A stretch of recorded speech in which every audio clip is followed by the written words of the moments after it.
Renungan Minggu ke-7 masa Paskah 16 Mei 2021. Saya memberi judul ikut rekoleksi di Bait Suci. Dalam nama Bapa dan Putera dan Roh Kudus. Amin. Salam sehat saudara-saudariku terkasih, berkah dalam. Saudara-saudariku terkasih, anak-anakku, remaja-remajaku, kaum mudaku, bapak ibuku, dan simbahku kakung putri, selamat pagi, berkah dalam. Hari Kamis yang lalu, kita bersama-sama merayakan hari raya kenaikan Tuhan kita Yesus Kristus, dan sekaligus juga hari raya Idul Fitri, Lebaran, Ba'dan Jawane. Selamat hari raya Idul Fitri, saudara-saudariku serta sahabat-sahabatku terkasih dimanapun Anda berada. Mohon maaf lahir batin. Setelah Yesus naik ke surga, para murid pada domlong atau kami tenggengen bahasa Jawanya, lalu ditegur oleh orang yang berpakaian putih. Mereka lalu kembali ke Yerusalem dan bertekun dalam doa menantikan janji Bapa itu, sebagaimana dikisahkan dalam Kisah Rasul-Rasul 1:12-14. Apa yang mereka buat itu sesuai dengan nasihat Yesus, agar mereka jangan meninggalkan Yerusalem dulu dan menyuruh mereka tinggal di situ menantikan janji Bapa. Sedang Markus dalam Injilnya melaporkan demikian. Sebelum naik ke surga, Yesus berbicara banyak kepada para murid, dan sesudah Yesus terangkat ke surga, para murid memberitakan Injil ke segala penjuru, dan Tuhan turut bekerja dan meneguhkan firman itu dengan tanda-tanda yang menyertainya. Nah, dari laporan para sinoptisi tadi, Matius, Markus, dan Lukas, saya punya gambaran demikian. Setelah Yesus terangkat ke surga, para murid pulang ke Yerusalem, bertekun dalam doa dan menanti janji Bapa, kedatangan Sang Penolong Roh Kudus yang pernah dikatakan oleh Yesus adalah lebih berguna bagi kamu jika aku pergi. Sebab jikalau aku tidak pergi, penghibur atau penolong tidak akan datang kepadamu. Sebaliknya, jikalau aku pergi, aku akan mengutus dia kepadamu. Injil Yohanes bab 16 ayat 5-11. Menurut gambaran saya, mereka itu mengadakan semacam rekoleksi. Mereka berdoa, merenung, dan sharing sarasehan yang antara lain mengingat kembali begitu banyak pesan Yesus yang nantinya akan menjadi bekal dalam pewartaan mereka. Kiranya sudah menjadi tradisi dalam gereja bahwa sesudah hari raya kenaikan Tuhan, kita lalu mengadakan novena Roh Kudus.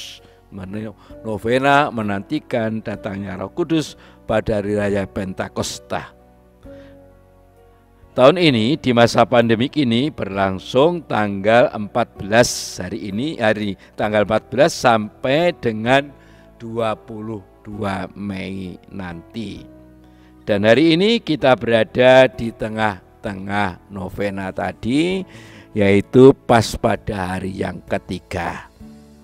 Disinilah kita ikut rekoleksi para murid di Bait Suci dalam doa dan mendengarkan serta meresapkan sabda. Rekoleksi kita selain mengadakan novena Roh Kudus, kita juga mendapatkan pesan-pesan penting dari Paus Fransiskus sehubungan dengan pada hari ini adalah Hari Komunikasi Sedunia yang ke-55. Komunikasi Sosial Sedunia yang ke-55.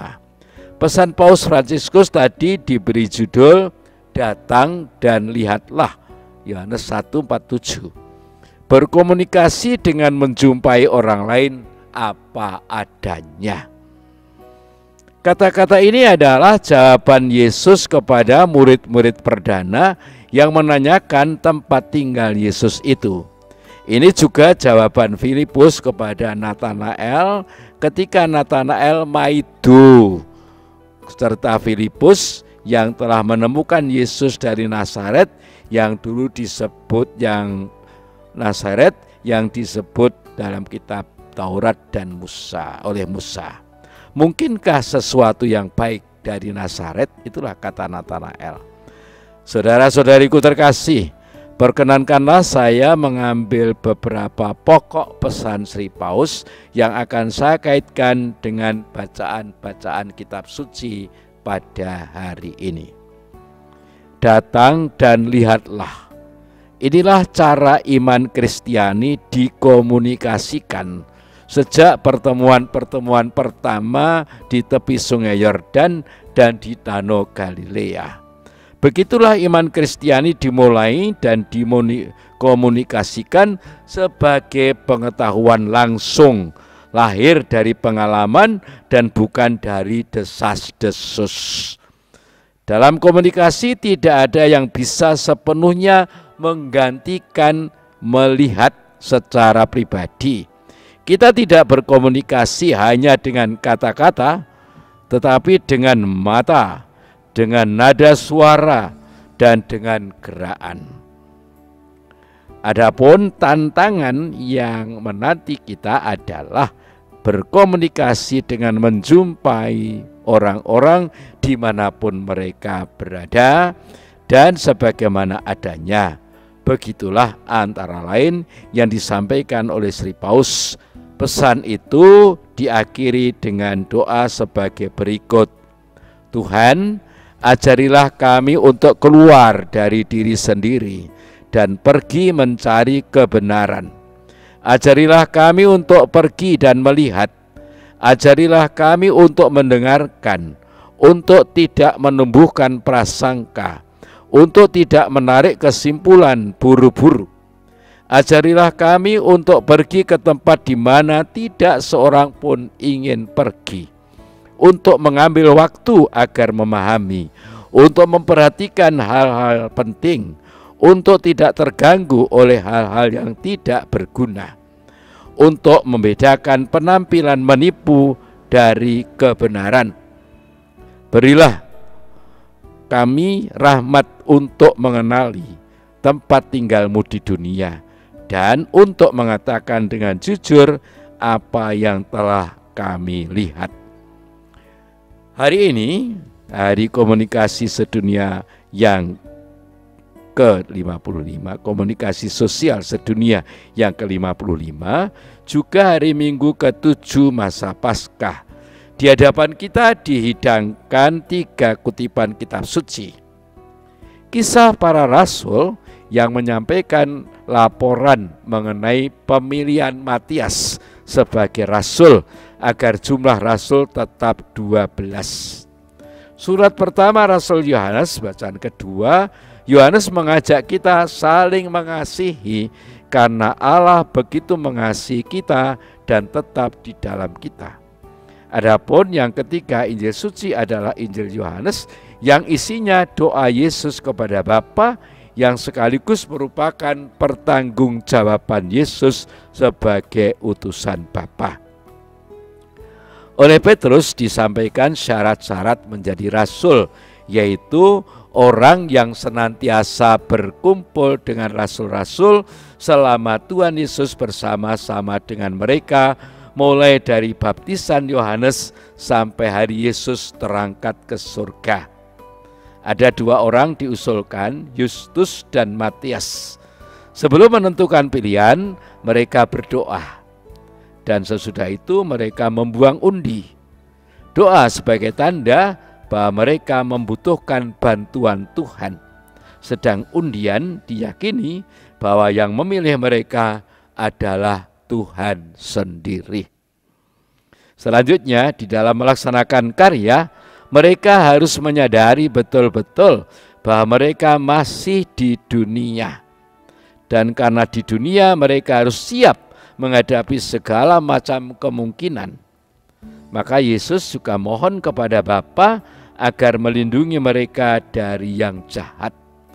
Perlindungan Tuhan adalah tanda kasih Tuhan kepada mereka, namun di antara mereka sendiri harus saling mengasihi, karena saling mengasihi satu sama lain menjadi kekuatan bagi mereka dalam berkarya. Lalu saudara-saudariku terkasih, apa kiranya maknanya semuanya itu bagi kita saat ini yang juga murid-murid Yesus? Tuhan pun juga mengutus kita. Pengutusan Tuhan bagi kita oleh Paus Fransiskus ditegaskan dalam tema Minggu Komunikasi ini, datang dan lihatlah. Menurut Paus Fransiskus tidak cukup kalau kita hanya mendengar desas-desus saja. Oh, jarene kayak ngene, entah baik, entah positif, entah negatif. Nah, saudara-saudari terkasih, kita saat ini masih di dunia. Sampai kapan kita di dunia, itu adalah wewenang Allah sendiri yang menentukan.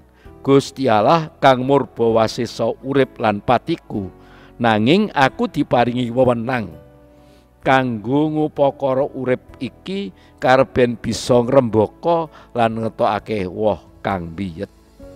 Namun meskipun Tuhan kuasa atas segalanya terhadap hidup kita, Dia memberi kebebasan kepada kita untuk menjalani kehidupan ini.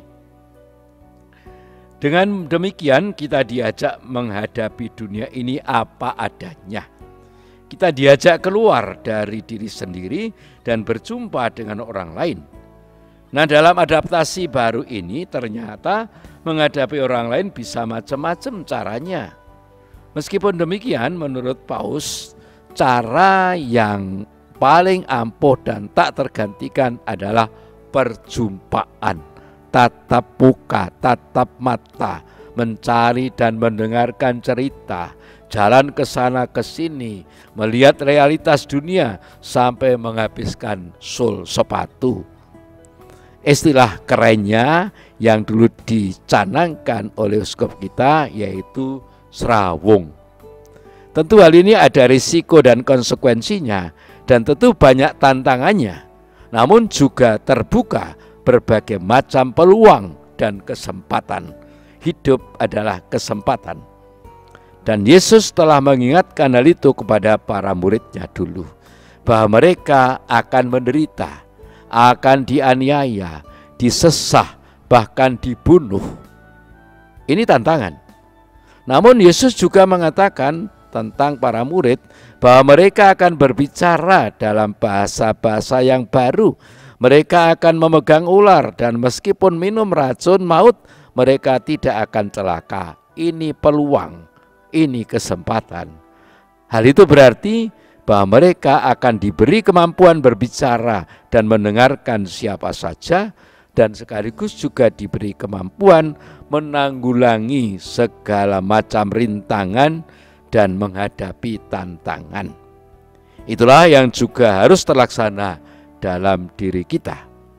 Untuk itu perlulah kita terus berkomunikasi dengan Tuhan melalui doa-doa pribadi maupun bersama, berbagai macam devosi, dan terutama, sekali lagi terutama, merayakan perayaan Ekaristi, karena perayaan Ekaristi merupakan sumber dan puncak kehidupan kita umat Katolik.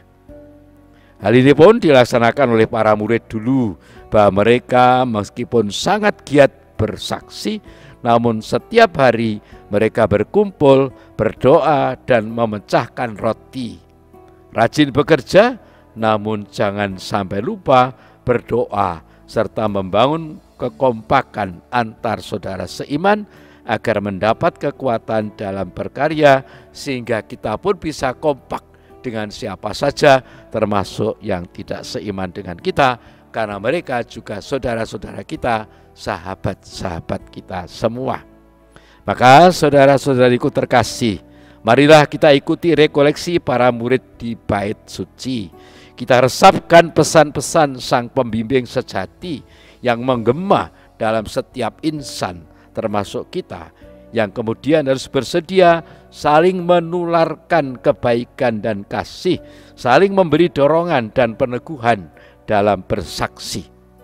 Datang dan lihatlah, berkomunikasi dengan menjumpai orang lain apa adanya, semoga menjadi perwujudan dari rekoleksi kita di bait suci bersama para rasul dan murid-murid Yesus lainnya.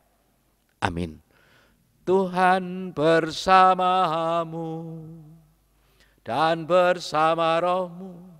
Semoga saudara sekalian diberkati oleh Allah yang Maha Kuasa, Bapa dan Putera dan Roh Kudus. Amin. Salam sehat saudara-saudariku terkasih, berkah dalem, matur nuwun. Bayat 16 Mei 2021, Romo Yakobus Winarto PR, Romo Paroki Santa Maria Ratu Bayat. Amin. Tuhan